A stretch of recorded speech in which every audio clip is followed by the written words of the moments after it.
to this afternoon's session of logo design and branding for business.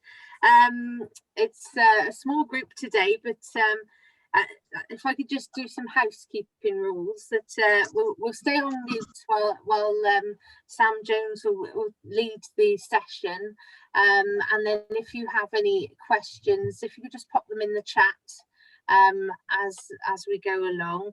I'd also like to make you aware that the session is being recorded, so that we can make it available on our Knowledge Hub section of the website.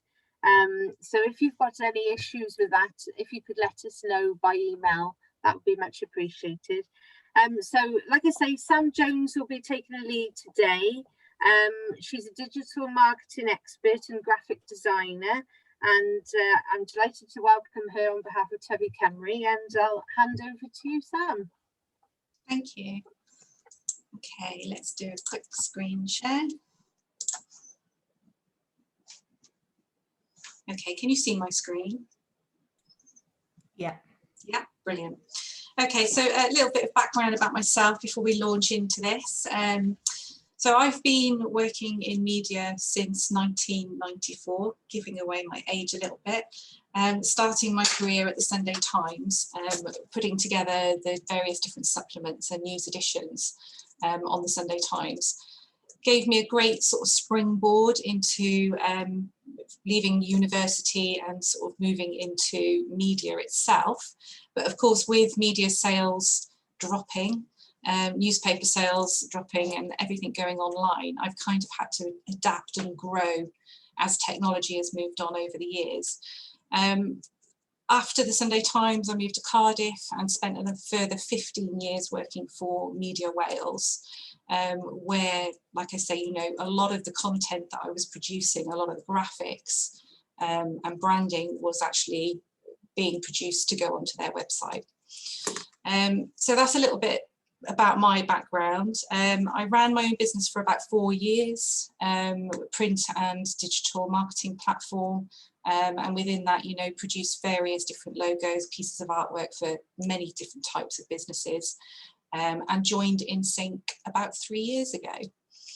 So we'll launch straight into this. The main purpose of today is just to sort of help you with your branding and your logo design. And like I said, you know, I've been with InSync now for about 3 years, and we as a company are predominantly digital marketing, but we do offer design and branding services as well. Okay, we've done the housekeeping, so we'll launch straight into what's being covered today. So what we'll be looking at is what makes a great brand, what makes a great logo, the differences between branding and logo design, different types of logo, the use of colour, fonts and typefaces, and the use of images in your brand. We'll then go on to have a look at some online logo makers that are free to use, you know, if you wanted to actually go about creating your own business logo. So what is logo design and what is branding? The logo is the most important part of your brand. So your brand is a different entity completely to your logo, but it is the logo is the most important part of your brand. So branding incorporates everything around your business. It's your business name, it's your core values, it incorporates your logo, and it's also where all your marketing materials. It's far more than just graphic elements and logos, and if it's done correctly, it can go a long way to increase the value of your business. The branding is like the perception, how you want people to perceive you as a business. So it'll give your business personality. A great brand can create trust and recognition, and it can also provide direction and motivation for your employees. So if you've got a really strong brand and you've got all your employees wearing the same uniform with a snazzy logo on it, you know, it will give them some kind of motivation and drive to work for you, makes them proud to be part of your company. So to fully understand what branding is, you first need to understand the fundamental difference between a business logo and your brand.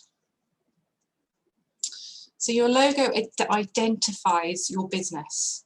So essentially it's like a mark of your business. It's something that people will recognize if it's placed on an object.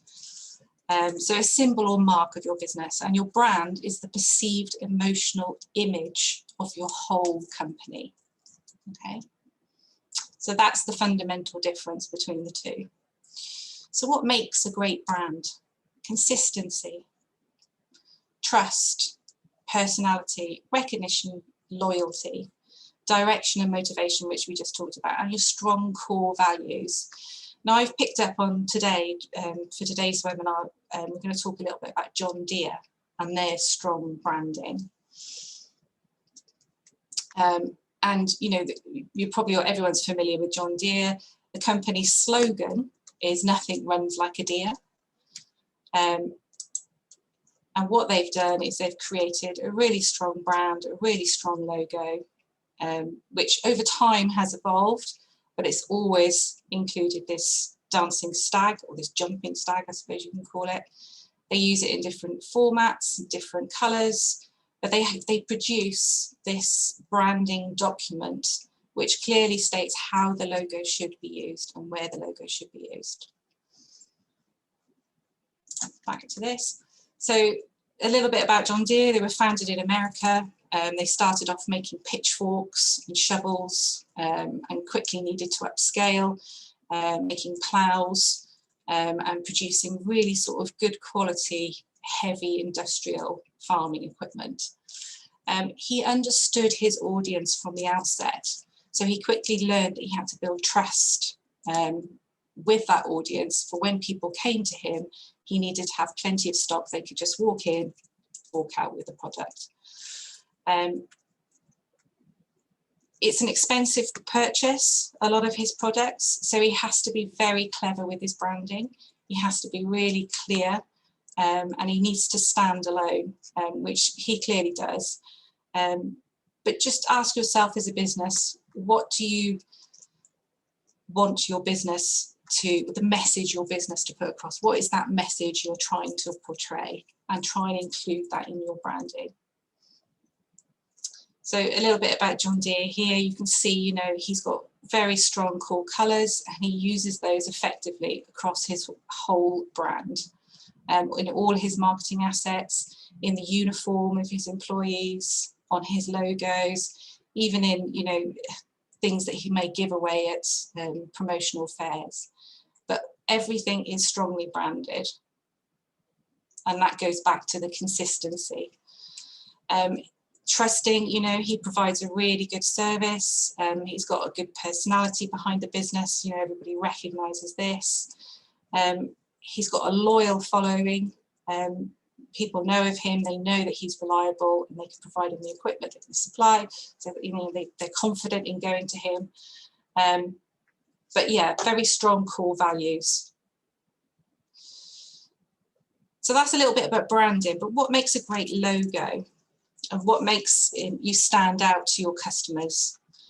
You want to present professionalism, and be a summary of your entire brand. And some really good examples here of, like, you know, the longevity of these logos. They may change a little bit over time, but you know, Coca-Cola, for example, has always remained very similar, and it's instantly recognizable. And that's what you want to achieve from a good logo, is you want it to become instantly recognizable. You want people to know who you are. So we talked about, you know, Coca-Cola moving through the ages. I've just pulled up this slide so that you can see how a logo has morphed into its current state. You know, he started off, again, he was using the stag. It's remained all the way through.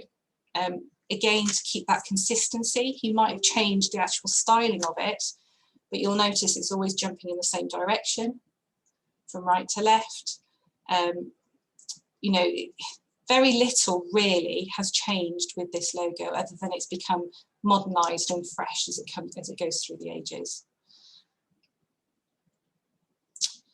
So there are lots of different types of logos, and I think if we go through all the different types, you'll gain a better understanding of what logo might be suitable for you as a business. But the main logos that we tend to put together a symbol and icon logos, a word mark, a letter mark, an emblem logo, and a combination mark. So these are the most sort of common types that are used. So a symbol or icon logo, I've pulled up two quite recognizable ones here, Nike and Apple. Is it Nike or Nike? I never know whether it's Nike or Nike, yeah. Again, moving through the ages, I've just pulled up some examples of how this logo has morphed into its current state, but it's not moved too far away from its original. Say, for example, you know, the Apple logo in 1977, although it was colourful, the actual form of it remains the same. And an icon logo can be used on its own without any wording, and it is instantly recognisable. And over time, Nike has morphed into just using this arrow tick, whatever it is that you want to call it. They no longer actually write the word Nike with it because it's instantly recognisable, because it's such a strong brand.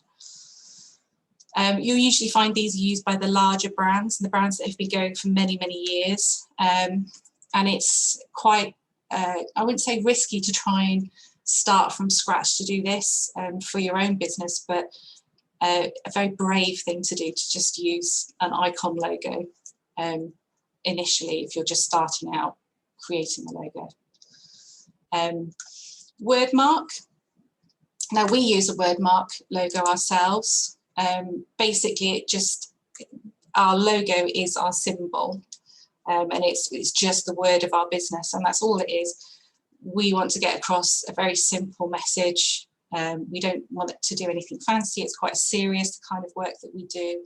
We don't need to decorate it up. So we've just used the word in sync. But what we have done is we've used a really beautiful font. And we've played around with that a little bit. And examples of other companies that do this is Sony and FedEx. Again, both instantly recognisable because they've been around for many, many years. But it's essentially a word mark logo is the simple use of typography. It usually spells out the name of the business. Used well with company colours. We stick to 3 or 4 branded colours, which we use throughout our marketing materials, but essentially it's you know, blue, green and orange. Blue predominantly being the main colour and orange and green being our accent colours. And we use that throughout all our branding. So word mark, simple use of typography. Letter mark. Now these are usually the initials of the business, and they're usually used for businesses with longer names. They can be slightly decorative, and they tend to be, you know, the first initial of the first word and the first initial of the second word put together and made into some sort of graphic. If used effectively, it could over time become instantly recognisable, such as these two, but again, it's quite a risky thing to do.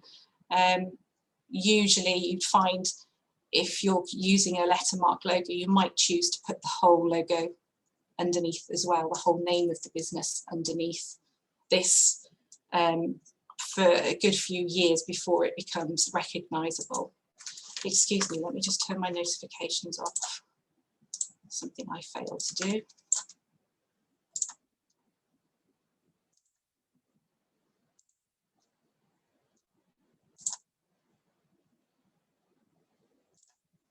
Sorry about that. Okay. So yeah, that's a letter mark logo. An emblem logo, an encased design.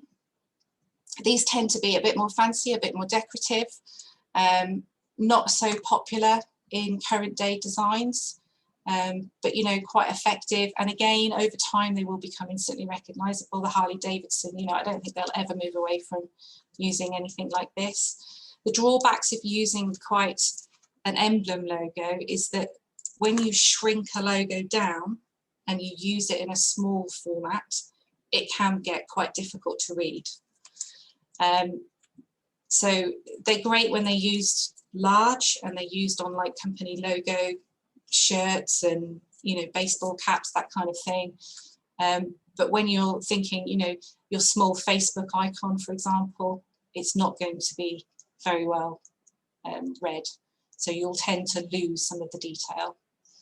So I'd say these date quite easily, and are probably not currently terrifically on trend. Combination mark. Now this is a combination of the two, so a combination of you know, just using plain typography, but also using like an icon as well. And these work really well. If done correctly, can be used as a standalone or used together, such as dominoes. You know, this is instantly recognizable, but you can be used with the word dominoes as well. It covers all bases really, a combination of word and icon logo. So when creating this, you should think about how it will look when it stands on its own, or how it will look working together. But yeah, quite popular use of logos, a combination mark.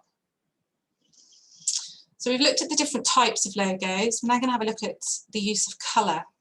And colour is really important when you start to think about your brand and your logo and that the whole you know, idea of your business. It evokes, colour's got very strong, it can evoke very strong feelings. And I've pulled this up as an example, and I'll show you a colour wheel in a moment that can help you a bit more choose the right kind of colour for your business. But essentially, colours appeal to your subconscious, and certain colours are associated with certain types of businesses. Again, going back to ours, we're quite a serious corporate business, so we use quite a serious colour, and we accent that with some brighter colours. But green, for example, typically represents calm. Yellow is like very zingy and fresh and cheerful. Red usually provokes danger or daring. Purple, quite relaxing, relational. And grey, you know, sort of mild, relaxed, sort of calming colours. And again, I'll show you some examples of logos that have used colours effectively. So I'm sure we recognise all of these, but red tends to evoke feelings of excitement, youthfulness, being bold, and it provokes. It can also be a sign of warning. So think about, you know, if you want to specifically want a red logo, think about what that logo is going to be perceived like, your whole brand and your whole business. Again, blue signifies trust, loyalty, hope and confidence, you know, and all of these demonstrate that. Green, life renewal, growth, calm. You know, green's a very calming colour to be using in a logo, and it works really well in many instances. You can see very zingy, eye-catching. Again, yellow can be used as a warning colour, but it is bright and it's vibrant, so it's cheerful and zesty and fun. And you can see all these different kind of logos that choose to use. Green and red often work really well together, you know, very eye-catching, as does green and white, sorry, green, I'm saying yellow and red work really well together, as does yellow and white, yellow and black even. So colour is really important, and if you're looking for like complementary colours, if you're picking a key colour for your business and you're looking for like an accent colour to go with it, if you just Google colour wheel, it will give you a colour chart, and essentially, let me just go to images and I'll show you a bit better. Opposites work really well together, so they're complementary colours. So if you're choosing a red, green is its direct opposite.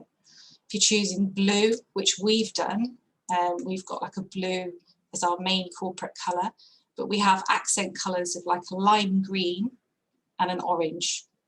So you'll see where they are on the colour spectrum. And they work really well opposites together, and again, you know, tonally, It will just give you some ideas of what colours might work and how they will work together. If you're unsure, you know, actually create a document on your clip up on your page and put the two colours side by side.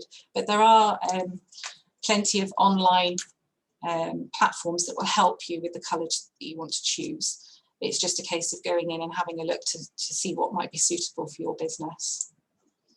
So colour is really important when you're thinking about designing your logo. Fonts are another thing. It's, you know, the styling of the letters that you use. It's important to choose a font that fits the feel of your business.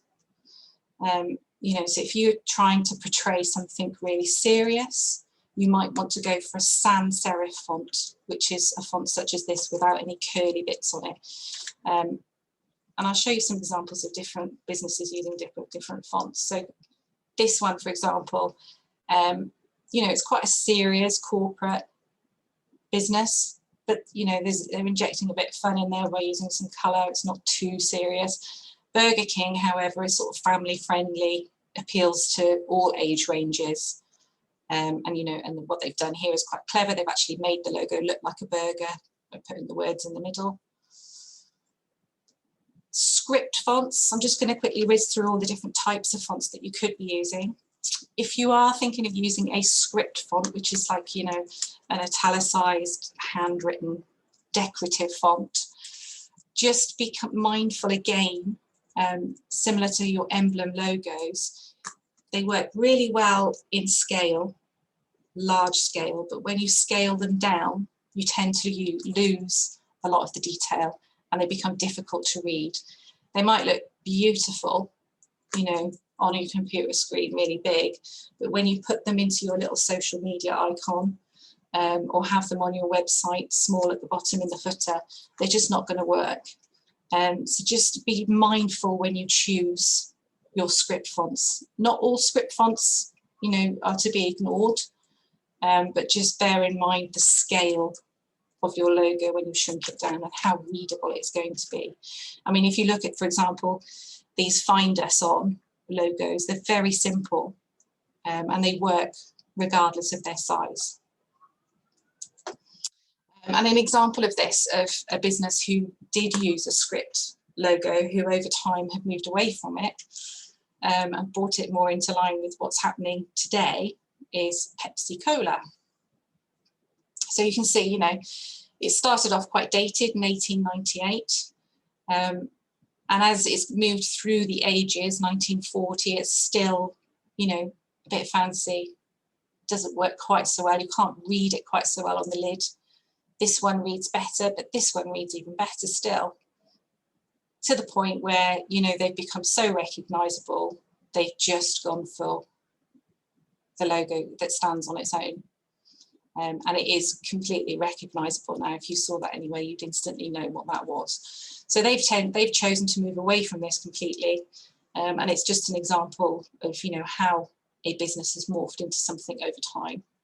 And all logos do this. You know, our logo is due for a refresh, and we're in talks at the moment about rebranding our own business. So every sort of few years, 10, 15 years, you know, you might want to have a look and just sort of modernise and update, because trends do change. So serif font.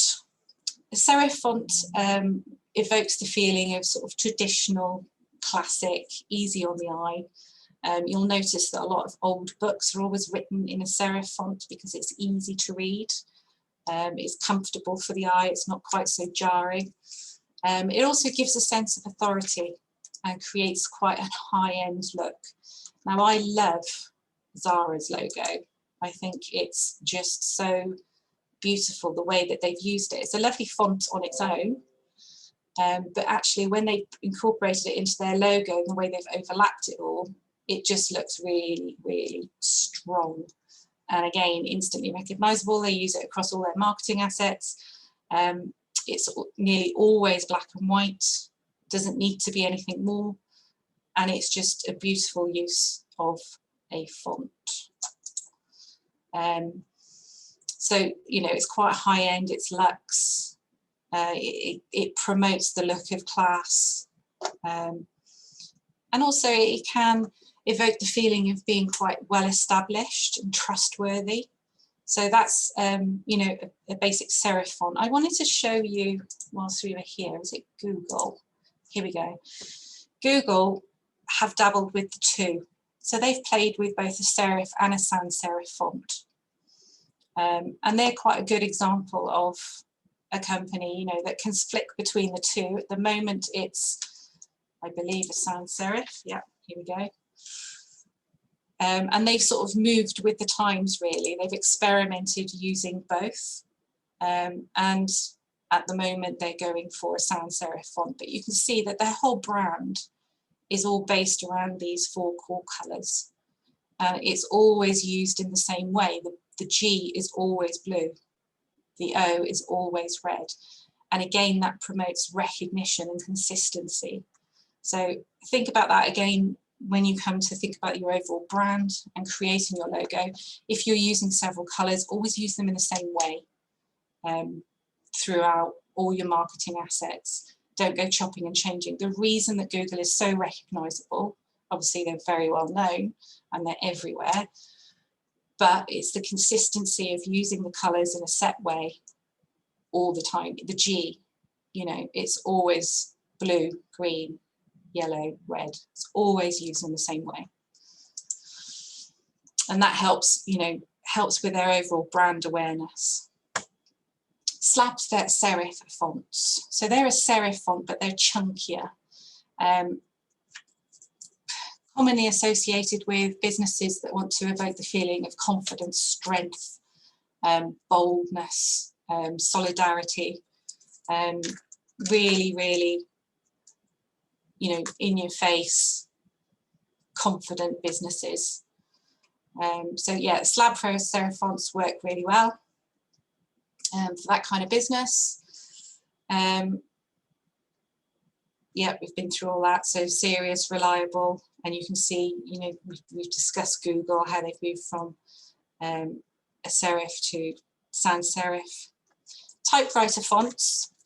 Now, typewriter fonts are quirky and give the air of being sort of vintage, I suppose. Any sort of like businesses that want to give a bit of personality and want to feel sort of approachable tends to be quite trend-led and can quickly become quite dated. But yeah, it may be suitable for some businesses. You know, if you want to give off that, you know, Olivia Taylor photography, for example, you know, I've shown that's like an old courier typewriter face, works really well for them as a business. Yeah, usually artistic companies and things use these kind of fonts. And then you've got your script fonts. Now, going back to the script font that we talked about earlier, again, we need to take into consideration the scalability of these fonts, whether they're going to work large and small. But generally, they tend to evoke the feeling of femininity, elegance. They can be historical and classical. Cadbury's case, luxury. Kellogg's, you know, both of these have been actually created for them specifically, bespoke. Let's just have a look at them, how they've changed through the ages. You can see that again, you know, not a great deal has changed in how they've used it. Started off as this font here, and over time it's morphed into something else. But again, the use of colour, the gold luxe and the purple richness evokes the feeling of like quality. And again with Kellogg's, you can see from this one how it's changed over time. It started off as a handwritten script font and it's morphed into its present state. So yeah, they do work in some occasions, but you know, just think carefully about them. I'd always err on the side of caution with script fonts. Handwritten fonts work really well. I really like the use of handwritten fonts in the logo. You know, it can evoke the feel of organic, wholesome, friendly, approachable, one of a kind. You usually find them sort of, you know, smaller businesses, photographers, for example, tend to use them. Florists may use them. But yeah, there are some beautiful handwritten fonts available out there that, you know, you can put like a nice wash behind them here and they work really well. Display fonts are something slightly different. They're usually a bit more decorative in style and they're custom made. Two typical examples here of Harrods and Disney, and this particular font will only be used for this particular business. So it's been made for them in effect. But again, you know, these two evoke the feeling of being friendly, approachable and personable, one of a kind. And I think I've got some examples here of how it's morphed over time as well. You can see, you know, all this is readily available on Google. You just Google the actual logo itself through the ages, and you can see how it's morphed to its present state. But it's quite interesting.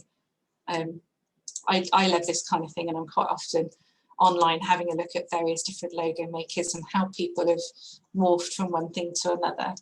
It's a constant source of inspiration, really. But these tend to be one of a kind, and you know, there's nothing stopping you creating something yourself or going to a designer and asking them to help you create something. But there is plenty available online to help you with this.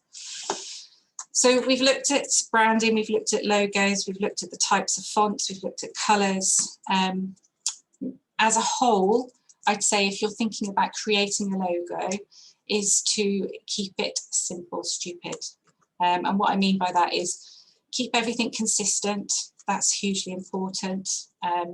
Ensure your colours, fonts and proportions are all the same across your marketing assets. And that goes back to the John Deere branding document.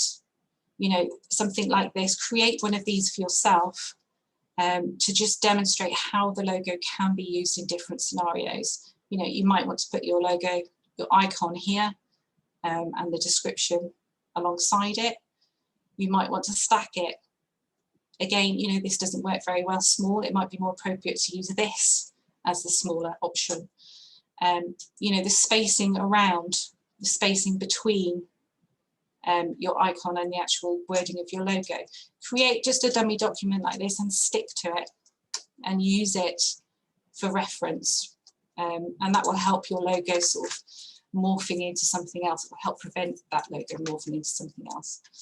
So consistency is key. Your logo should be the first impression of your business and it should be the mark that you leave behind. So it's really important to ensure that you get it right. And it's important to spend some time really thinking about it rather than just spending half an hour on one of these online logo makers that I'm going to demonstrate shortly to create one and then Bob's your uncle, that's it. Because this logo is your mark of your business and it is something that you're going to be using across all your marketing assets. So it's important that you get it right. So don't be afraid to spend, you know, a good few weeks bashing out a few ideas and ask friends how they perceive you by looking at that logo. Test it. So again, you know, making a great brand, just going back and reinforcing what I said earlier, really, consistency, picking your key colours and sticking with them all the way through your branded marketing assets, whether it be in a brochure, on your, you know, in your printed material, in your digital, your social media icons, your headers on your website, the footer of your website. Just ensure that everything is really strongly branded and that your logo is key to that. So we're going to talk a little bit about images, moving away slightly from the logo, but more back to the brand, and how to find the correct image for your brand. If anyone's got any questions, I've lost my chat box, but if anyone has any questions about, you know, anything that we've discussed so far, please just drop it in the chat, give me a nudge and I'll try and answer them the best that I can. But going back to images, how to choose the correct image for your business. Don't choose cheesy stock images with no personality, because these will be overlooked. You, again, going back to the voice of your business and how you want to be perceived, you want to tell a story about your business and about you. You want people to come to you because they trust you and want to work with you and want to engage with you. So be careful of canned headshots. Try and use real images. There's lots of free online resource where you can capture these images, and I'll quickly go over those in a moment. Personal images. Images show emotion and speak about your brand. Up-to-date images are really important as well. Show the latest tech. So if you've got a great image from like 15 years ago that you love, don't reuse it and reuse it if the person in that image is holding a really dated mobile phone, for example. Keep everything current. Consider the colour, tone, consistency across all media. That goes back to, you know, your colouring and your branding. And watermark images. You can download and test before purchasing any images from any online stock libraries. So I'm just going to quickly show you where you can find some images. My two go-to places are unsplash.com and Pixabay.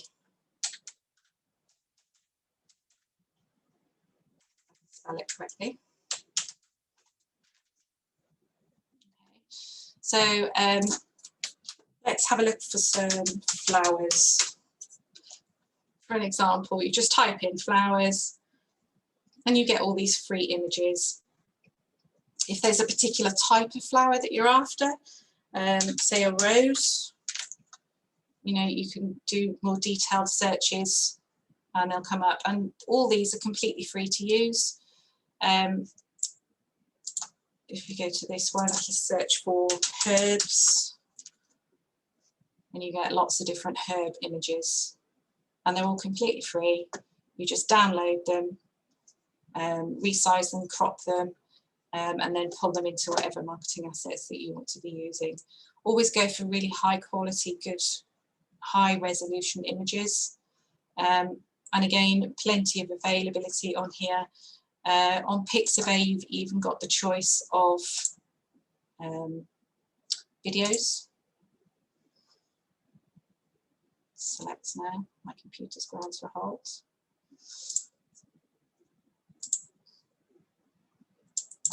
And if I search for flowers, again, and a video, it's not going to give me any. Bear with me, my computer's not working.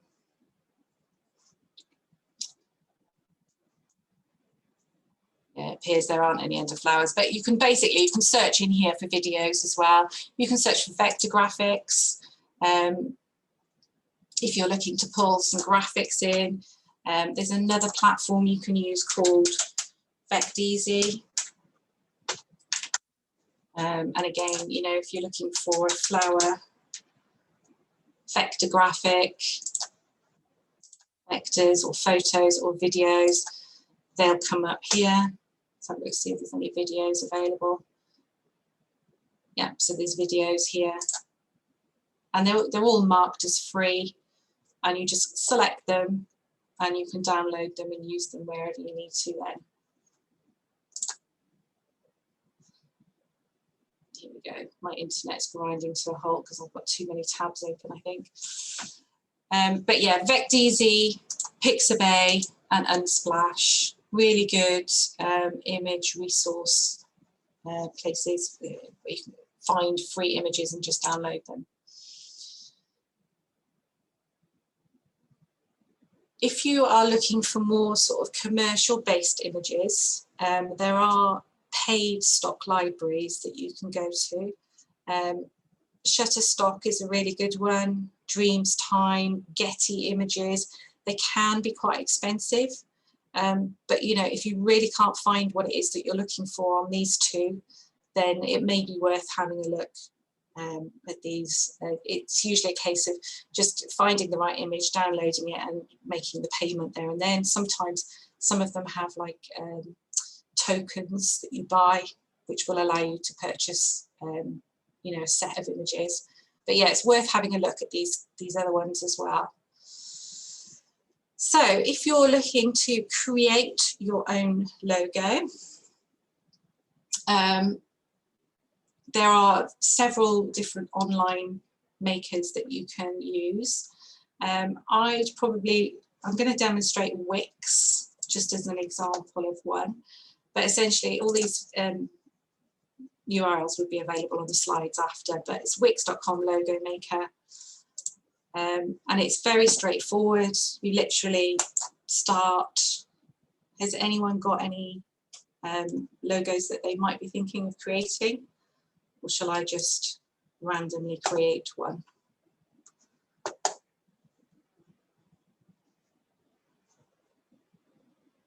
No, okay. So I'm going to create, I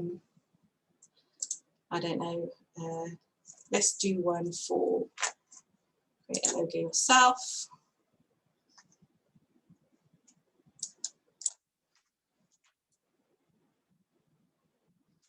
Say herb garden, shall we see what comes up with that?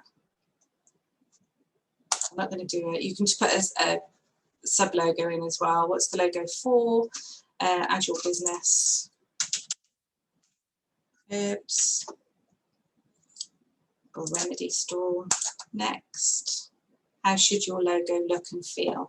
And this gives you some of those things that we talked about, you know, the perceptions of how you want your business to be perceived.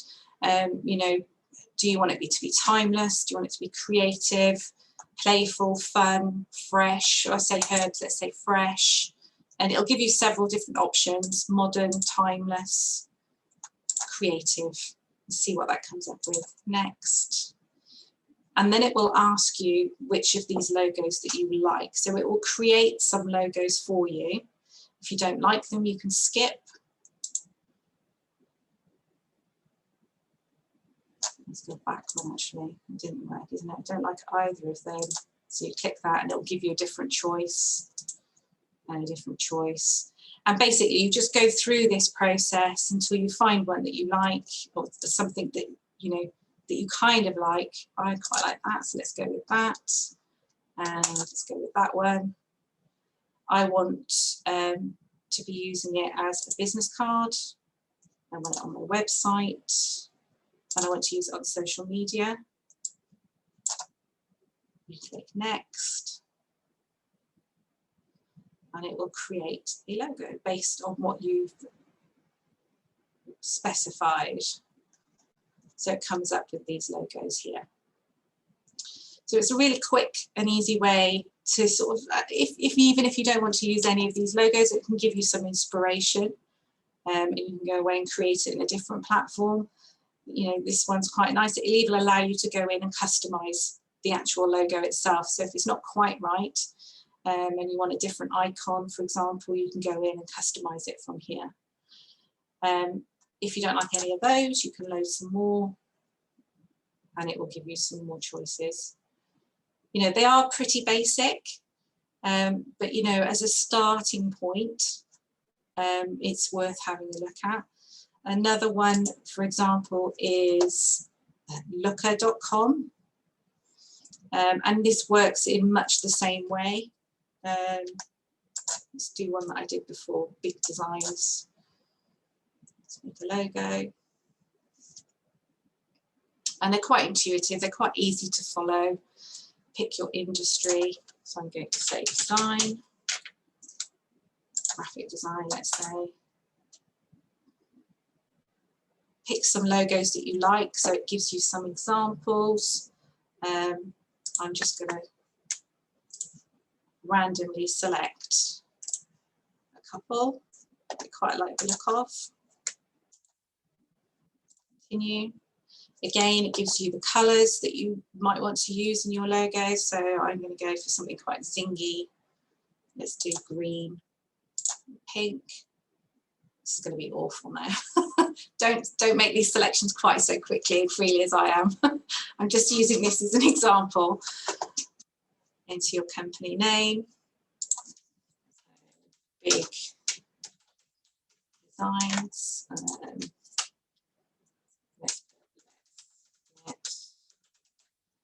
Creative. Pick some symbol types. This one's obviously a bit more complicated, so I'm going to pick graphic design. I don't know, logo, abstract, creative, continue, and it will create you some logos. And it's used my tagline and the business name. And then it asks you to sign up. This usually happens. They're all completely free. So if this does happen and you do want to sign up, sign up. If not, just continue as a guest. And it just gives you some interesting designs to play around with. And again, you've got the choice to load some more. You know, it's a good starting point. If you've not got the budget to hire a graphic designer and you want to play around with a few designs yourself. And then you can customize these however which way you want. Follow the procedures, and then it's just a case of downloading it at the end. So they're quite intuitive to use, quite easy, but just be careful and just be mindful when you're using these to go back and really think about everything that we've discussed through the webinar. You know, your logos, how you want your business to be perceived, your overall brand, the message that you want to get across. Because it's quite easy to get sucked into these logo builders and then completely move away from what it is that you have in your mind and how you want your business to be perceived. So yeah, I think we've kind of like covered most things now. So that's basically your logo builders. And like I said, there are several different ones here which are listed in the slides that you'll have at the end.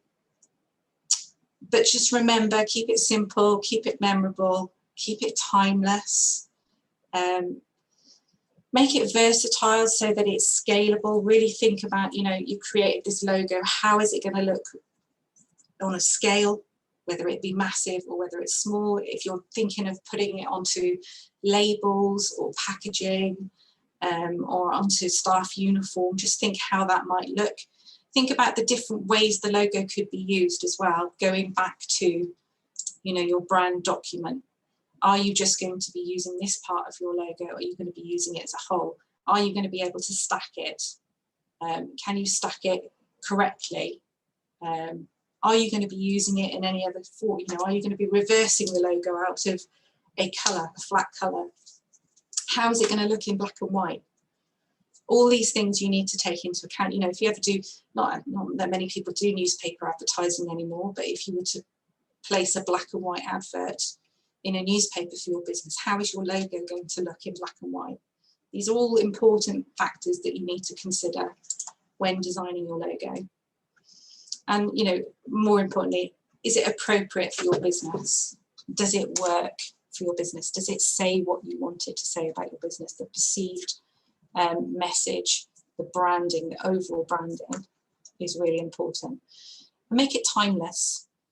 Logos do date, so have a look at the competition, see what's out there, see what everyone else is doing. Don't plagiarize anything, obviously, but, you know, have a look at the competition and see where you fit within that area. And again, your branding should promote recognition, create trust and credibility, give unique quality, provide direction and motivation, and generate referrals and sales. You want it to be recognizable. It's your mark that you leave behind when you leave the room, whether it's giving somebody a business card and they put it away, or, you know, a social media platform that they've seen on their phone. It needs to leave a mark, and that mark is quite important to you and your business.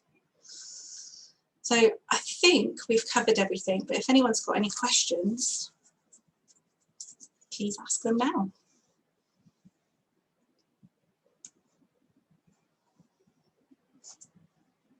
Nope, okay. Slightly ahead of time. Is there anything anyone would like me to cover in more detail? There's something in the chat. No.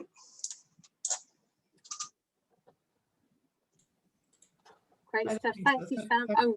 Yeah, sorry, I was just going to say thank you very much for the presentation. It was really useful. I've got two hats on, work and maybe a possible personal business. So thinking about both, you know, so no, really interesting. Thank you. Okay, well, I hope you found it useful. You know, there's a lot of information to take in there. There's one other platform which I didn't mention actually, which might prove quite useful for building a logo, is Canva. Have any of you used Canva before?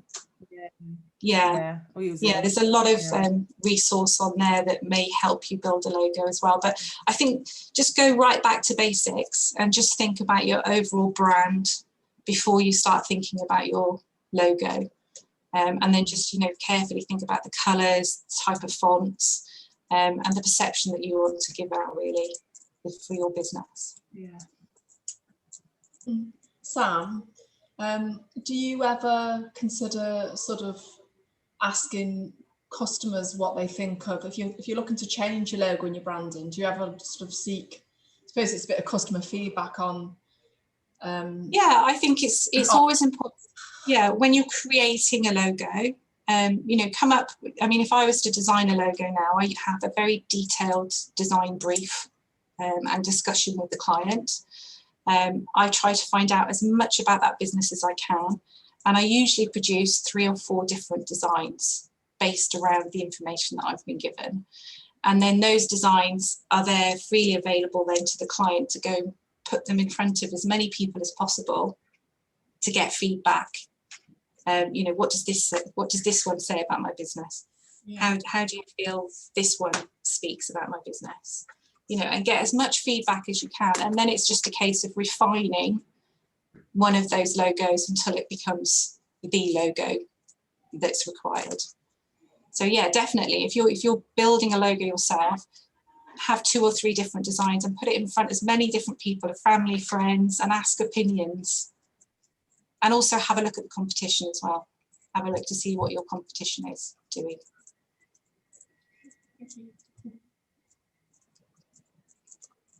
Well, if nobody else has got any questions now, I'd just like to close the session and thank you again, Sam, for a very informative session on logo and design and branding.